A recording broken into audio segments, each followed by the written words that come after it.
qaybtan waxaan ku qaadan doonaa message widgetkan aan qaadan doono uu ka duwan yahay message boxka caadiga ee aan soo aragnay. Message widgetkan wuxuu sameynayaa in aad sameysid text qoraal kaasoo aan waxba laga bedeli karin. Text boxka waa ogeyn marka qoraal lagu qoro waxba laga bedeli karaa, sidoo kale text area oo kaleeto la sameeyaa jirto, laakiin messagekan waxaa sameynaysaa inaad qofku meesha wax ugu qoritid qoraal tirada ka batay oo asiga uusan waxba ka bedeli karin. Marka aan u gudagalno wuuna sameysan yahay wixii dhamaa, laakiin waxaa naga dhiman message widgetka. Objectan ka sameysanayaa message classkaas aan yeerayaa ka dhigayaa masterka.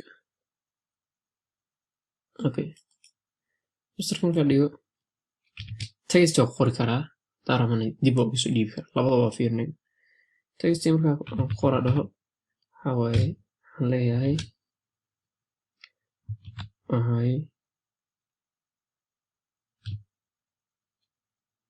I'm Badruddin.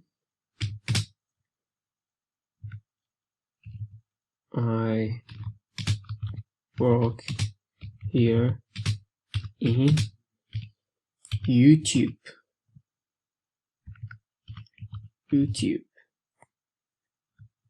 Exclamation mark samee, then waxaa sameysaa fontigiisa waxaa ka dhigtaa fonti oo xoogaa macquul iska ah. Marka waxaan leenahay font waxay ku wada mid tahay fardana badan aniga iska dhahaa 14 aan leenahay markaas. Okay, display garaynta noo dhiman waxaan leenahay msg.back aan aragna marka waa kana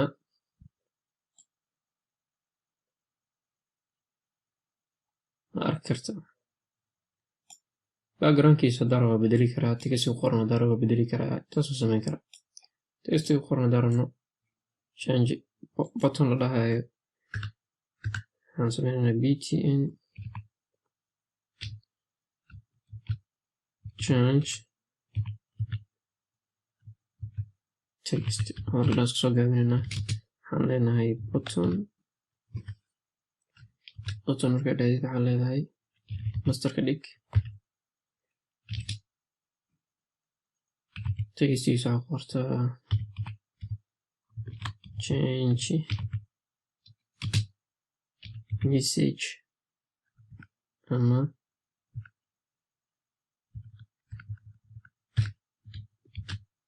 change msg text. Okay, next waxaan leenahay fontigiisa bedelana, waxaan leenahay fonti waxay kula mid tahay fardana waxaynu ogahay sizeka waxaan ka dhigaynaa 12. Okay, soo display garaynana waxaan leenahay btn back marka dheed waxaan leedahay bad inaan sameynayna waayo waxaa kasoo sii kartaa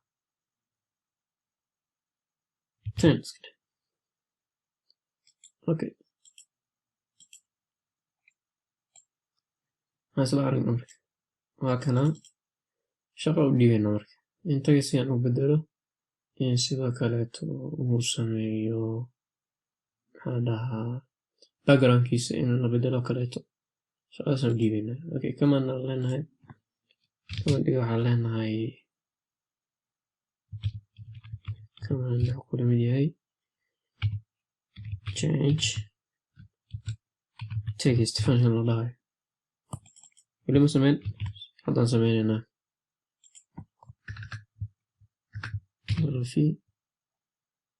kadib waxaan leedahay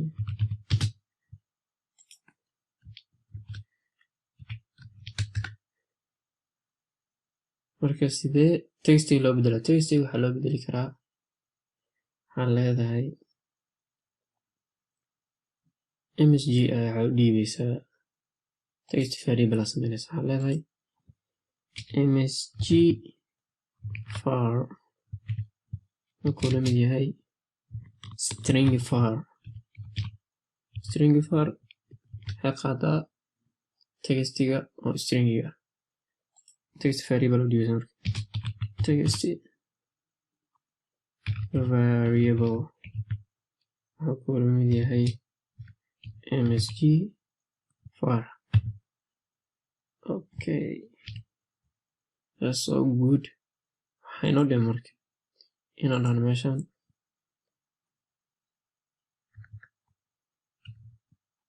msg var dot set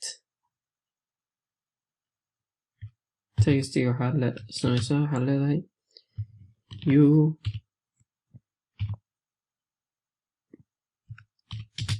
click it the button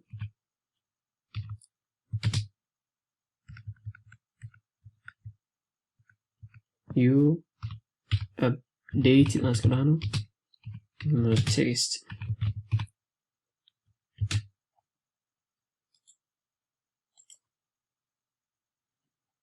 Okay, markii aan sameynay wuxuu meesha ka saaray textigan maadaama text meesha hadduu imaado text variable markuu meesha imaado textiga wuu ka baxaya saas darteed hadda markaasaan ugu dhufto you updated the text you leeyahay. That's so good. intaasna hadda marka intaan iska bixisid waa iska caadi.